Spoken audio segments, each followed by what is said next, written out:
Ever wondered how deep the roots of Islam are in China? Let's travel back in time over 1,000 years ago to a place where ancient trade routes brought not just goods, but cultures, ideas, and faith together in a remarkable story of harmony. We're in the city of Chuanzhou, once known as Zaton, a bustling cosmopolitan hub at the eastern end of the ancient maritime Silk Road.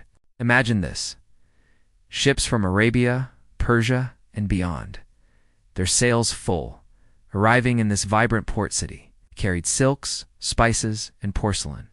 But they also brought with them the teachings of Islam. It was here, around the year 1009, during the Northern Song dynasty, that one of China's oldest and most significant mosques was built, the Qingjing Mosque, also known as the Ashab Mosque.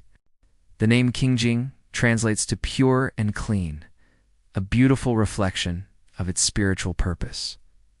This wasn't just a building. It was a testament to the friendship and mutual respect between civilizations. Who were the people who built it? They were pioneering Arab and Persian Muslim merchants. These traders weren't just visitors. Many settled in Chuanzhou, married local Chinese women, and created families. Their children, the first generation of Chinese Muslims in the region, grew up in a world where two great cultures intertwined. They spoke both Arabic and Chinese, practiced their faith, and became an integral part of the city's fabric. As you walk through the gates of the Qingjing Mosque today, you're stepping into a piece of living history. The architecture is a stunning blend of styles. You'll see the grand pointed arches and towering domes characteristic of West Asian Islamic design. But if you look closely, you'll also find subtle Chinese influences in the craftsmanship and materials. The main entrance gate, for example, is a magnificent structure made of green and white granite. It's a classic three-domed gate, echoing the styles found in Syria and Iran from the same period. Carved into the stone are verses from the Quran in elegant Arabic script, a timeless declaration of faith that has greeted worshippers for centuries. One of the most fascinating things about the Qingjing Mosque is what it tells us about the past. Inscriptions found on stone tablets throughout the complex, written in both Arabic and Chinese, are like historical documents. They record the names of the merchants who funded the mosque's construction and renovations. They tell stories of the community's leaders, their generosity, and their dedication to preserving their faith and culture far from their ancestral homelands. These inscriptions confirm that the mosque was built with the full support and protection of the Chinese imperial court. The emperors of the Song and Yuan dynasties understood the importance of trade and cultural exchange. They issued decrees protecting the rights of foreign communities, allowing them to practice their religions freely and build their own places of worship. This wasn't just tolerance. It was an active policy of inclusion that made cities like Chuanzhou thrive. Think about the atmosphere here during the Yuan dynasty under Kublai Khan. Marco Polo himself described Zaton as one of the two greatest seaports in the world. It was a city where you could hear dozens of languages spoken in the marketplaces, where Buddhist temples, Taoist shrines, Christian churches, and Islamic mosques stood side by side. The Qingjing Mosque was at the heart of this multicultural tapestry. Inside the mosque complex, the original main prayer hall was a massive open-air structure. Its roof was supported by enormous stone pillars, but unfortunately, a powerful earthquake in 1607 caused the roof to collapse. Today, you can still see the forest of towering pillars reaching for the sky, a poignant and beautiful ruin that speaks of both glory and resilience. They stand as silent witnesses to countless prayers offered over the centuries.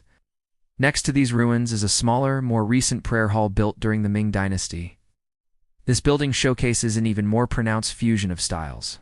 While it serves the same sacred function, its design incorporates more traditional Chinese architectural elements, like the distinctive curved roof lines and intricate woodwork. This evolution in architecture reflects the evolution of the community itself.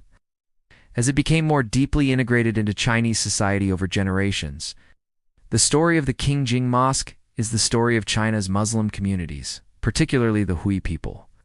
The Hui are one of China's 56 officially recognized ethnic groups, and their origins are a direct result of this historical mixing of cultures along the Silk Road.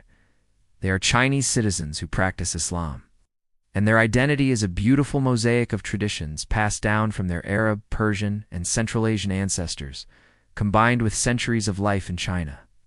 The legacy of these early Muslim traders is still alive and well in Chuanzhou. You can see it in the faces of the people, hear it in the local dialect, and even taste it in the food. The city's culinary scene has subtle influences from Middle Eastern cuisine, a delicious reminder of the sailors and merchants who once called this port home. Visiting the Qingjing Mosque is more than just a history lesson. It's an immersive experience. It challenges the common narrative that civilizations are always in conflict. Here, you see clear evidence of 1,000 years of peaceful coexistence and cooperation. It's a powerful symbol of how trade can be a bridge for cultural and spiritual exchange, creating something new and enduring. The mosque reminds us that globalization is not a modern phenomenon. The ancient Silk Road, both overland and maritime, is the original World Wide Web, connecting distant corners of the globe long before the internet. And just like today, this connectivity brought challenges. But it also brought incredible opportunities for learning, growth, and understanding. As we stand here, surrounded by these ancient stones, we can almost hear the echoes of the past, the call to prayer mingling with the sounds of a busy market, the discussions of merchants in different tongues, and the laughter of children from mixed families playing in the courtyard.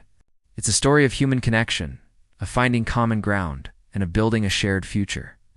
The Qingjing Mosque is a UNESCO World Heritage Site, recognized for its outstanding universal value. It's a treasure not just for China, but for the entire world. It stands as a powerful monument to religious tolerance and the beautiful things that can happen when different cultures meet with open hearts and minds. It's a lesson from the past that is more relevant today than ever before.